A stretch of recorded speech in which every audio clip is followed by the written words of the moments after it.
we've got the Pac-12 championship game. This is also on Friday night. The Utah Utes taking on the USC Trojans. This is on Fox, this game. I believe it'll be Jason Benetti and Brock Heward on the call for this one. We've got USC 3-point favorites, 67 the total. Now, this is a neutral site game. This is going to be at Allegiant Stadium, Conor Mack's backyard in Las Vegas on Friday night.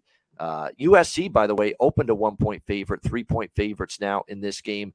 People impressed with USC, and, after that Notre Dame performance, it's hard not to be. And look, the defense was better by USC standards. It still wasn't perfect. It wasn't, it's not obviously the 85 Bears. It's not a Alabama caliber of defense, not anywhere close. And they still give up yards. They still give up points. But compared to some of the other games USC's played this year, it was a step in the right direction for a defense that we think is kind of the weak link of this USC team. There is nothing weak about USC's offense. I mean, my goodness, what Caleb Williams is doing and what he did to a pretty solid Notre Dame defense. Remember, Notre Dame made Clemson look silly a few weeks ago with their defense, shutting down DJ Uiagalelei and that Clemson offense completely in that game.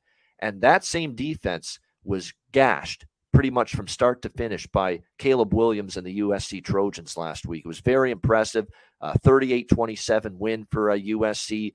I know Travis Dye is a huge loss at the running back spot for the Trojans, but boy, I think Austin Jones kind of made up for it. I think Austin Jones made everybody feel, hey, you know what?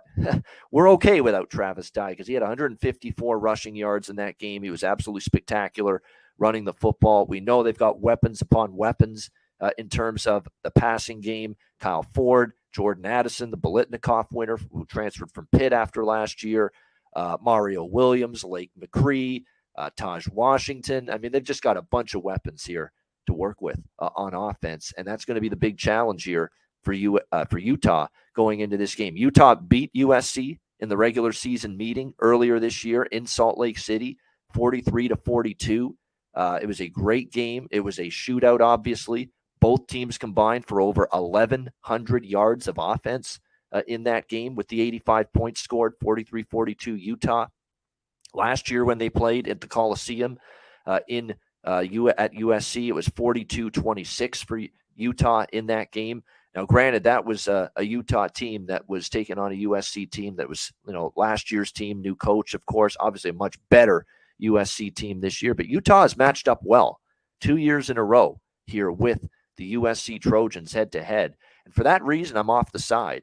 It's a tough game. I think at 3 or more, I have to lean Utah, just based on the success they've had head-to-head against USC, although the idea of stepping in front of USC when they're only laying this kind of number is not overly appealing to me. Like, if I want to fade USC, and the times I've bet against USC this year, it's usually when they've been laying at least more than a field goal, and certainly when they've been laying bigger points, like double digits, like the Cal game, the Arizona game, where they've struggled to win by those bigger margins because of that defense. Here, you're only laying 3 with USC in this game. And they're just playing extremely well on offense. And let's be honest, it's not like Utah shut them down, in Salt Lake City earlier this year. They gave up 42 points, but they won the game because their own offense, led by Cam Rising, Dalton Kincaid and company, did a number on USC's defense. So, I'd probably lean to this one being a high-scoring affair as well. 65.5, the money's already poured in on the over. It's up to 67 now.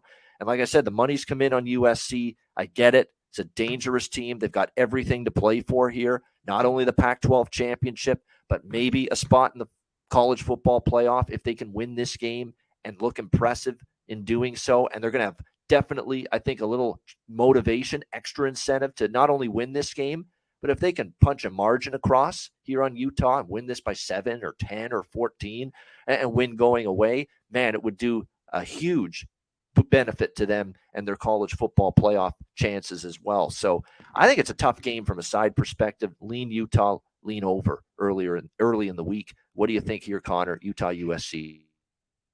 Yeah, shout out to everyone. Shout out to Big Show with the membership. Great work, my guy. Mr. Always. Yeah, we're going to be on tonight. Me and Babano. Babano will be on first half, Monday Night Football. So come join us. Sharpie's usually on Monday nights as well. So you will be on at some point. Yep. Yeah. Mr. Always Prophet, appreciate it. Yeah, came through with the teaser. Thank God. And our live bets hit too, which was great. You know what? This game is, if I could get over a field goal, maybe I look at Utah. I think there's tons of points. This has moved a bunch, to the over. How high does it keep going? Maybe till we get a little buyback.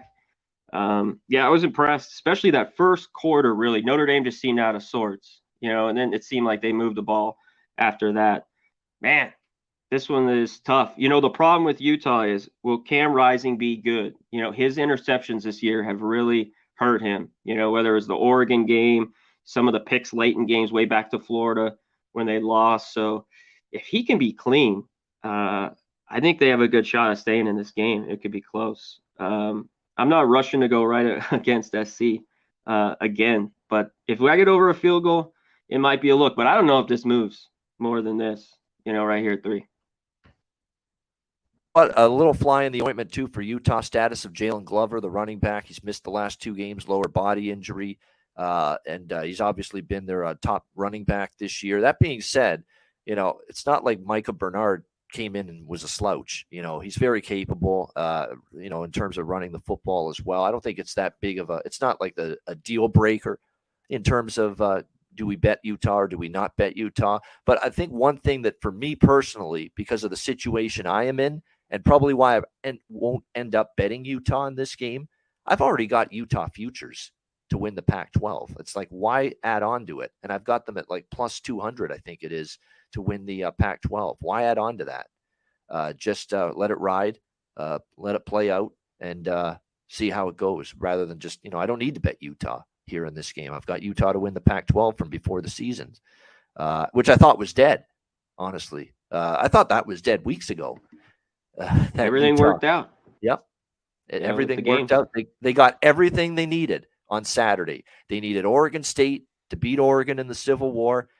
And what a crazy game that was. I have to mention it just for a second. 6 freaking completed passes, the entire 6. And they won the football game, Oregon State. And thankfully I was on the right side of that. Connor was as well. Usually I see that kind of thing, I'm on the losing end of it. It's nice to be on the winning end of it. Yeah, I was happy that happened. Fuck, couldn't believe it. I mean, that was just one of those games where it's just colossal mistake after colossal mistake by Oregon. Probably a game they should have won. They never should have lost it. But, you can't make mistakes. You can't be shitty in special teams. And it's going to end up hurting you. And it was like that. Turnovers were bad. A couple of costly ones for Oregon. So Utah needed that. And then Utah needed Washington also to win the Apple Cup against Washington State on Saturday night. And they got that as well. So they got both of the things they needed, an Oregon State win and a Washington win on Saturday. They got it.